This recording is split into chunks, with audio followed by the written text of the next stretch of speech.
Hey guys, welcome back. As you could probably tell, this video is a bit different because I'm not using text-to-speech. Sorry about that. The reason I'm doing this is because I feel like a lot of people are kinda put off by text-to-speech, and they tend not to really watch the video or anything. So I'm just going to try this, and we could say this is just like a celebration for reaching 150 subscribers. You could also probably tell why I didn't use my voice initially when making these videos.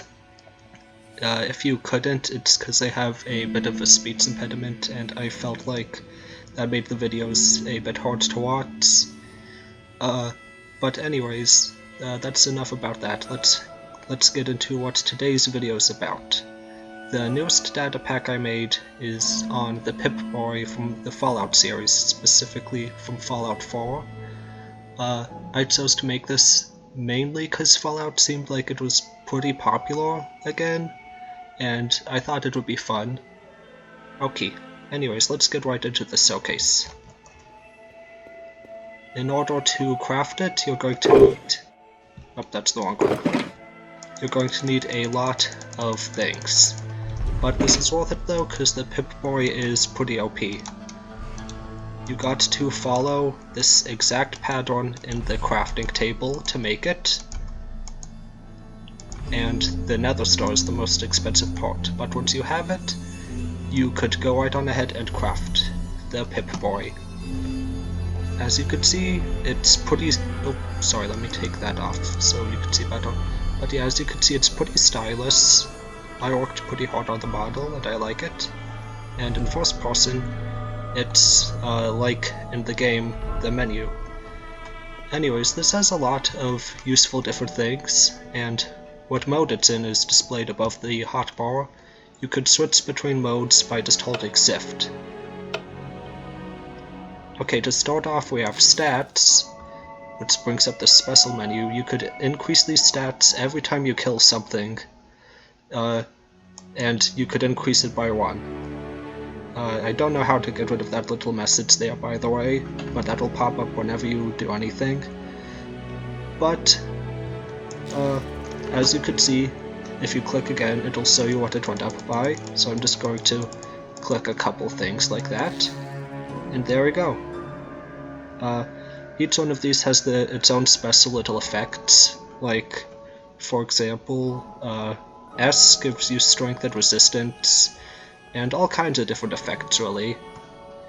And some of these are more OP than others, but I'd say it's pretty worth it because you have the nether star in the recipe. Anyways, up next we have the inventory, and this one, originally I was planning something different, but it was a tad bit hard to code, so instead of what I initially planned, now you just right click and it gives you a little shulker box. This is another reason why it requires the nether star, because it just gives you like infinite shulker boxes. But yeah, I guess it's only in green, so that could be a tad bit annoying. Anyways, next up is the data. This one actually does a lot. As you can see, it tells you all kinds of things like the day you're on, your current coordinates, the time of day. So right now it's 0:12. It's kind of only in military time though, so you know, you got to tell it in 24 hours. And then there's this one here, which tells you its direction you're facing, like north, or if you go over here, it would say south. And then it also says how much radiation you have, which is kind of always a 0, because there's not really anything like that in Minecraft. And then also the AP, which is important for something later on. Up next we have the radio, which, as you guessed, plays the radio. You get this cool little message whenever a song comes on, and then it plays a little music disc for you. As this one suggests, it's the song Relic. It took a minute to kick on, but there it is. Next up is this. So, to sell this off, I got to just reset one of my scores real quick, because up next is the flashlight, which is pretty cool. Let's see, what was it again? P, right. Set it to 0, and there. So, this one's probably the most useful one. Let's go down here, where it's darker. It's the flashlight.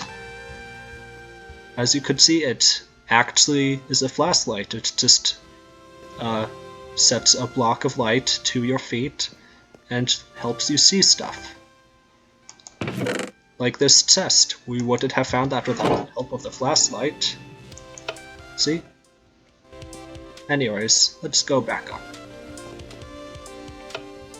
Lastly, we have a vat, which was pretty hard to code, and I'm just realizing now I don't have anything to spawn in. Give me a sec. Whenever you activate VATs, it basically stops time, which lets you shoot at different enemies and stuff. I tried to make it highlight them, like whenever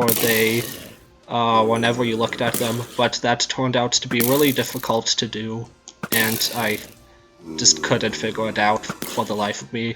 So yeah, I am sorry about that. But yeah, VATs lasts quite a bit. Oh, well that was actually like perfect timing. But yeah, it lasts a teeny bit. And that should be everything. Yep. And then you could go back through and do stuff now with stats again.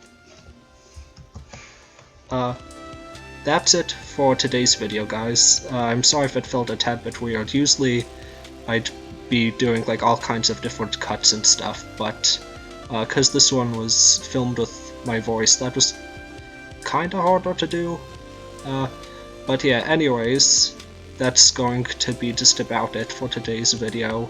If you have any suggestions, feel free to comment them, and if you feel like if you'd prefer I swap back to the text-to-speech, then just leave a comment saying so, and I'll gladly do that.